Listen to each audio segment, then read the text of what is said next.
Hey everybody, this is a quick video in case you have a Grundig brand dishwasher and you're trying to do a reset on it. So what you can do to do this, there's a couple things that you can do to do this. And maybe it's giving you error codes or maybe it's not acting right and you just want to get it back to the default settings. So what you can do is you can turn it off and then press and hold the start button.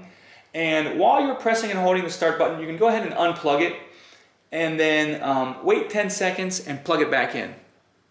Now, if it doesn't go through a startup, then I would recommend just doing it again, but the old-fashioned way, which is making sure it's turned off, unplugging it or turning it off at the circuit, and then just leaving it disconnected from power for at least a minute, and really the longer the better, to let those circuits to clear out and everything like that. And once you've done that, then you can restore power and start it up, and you should see it go through a little bit of a longer startup cycle since it's starting up for the first time.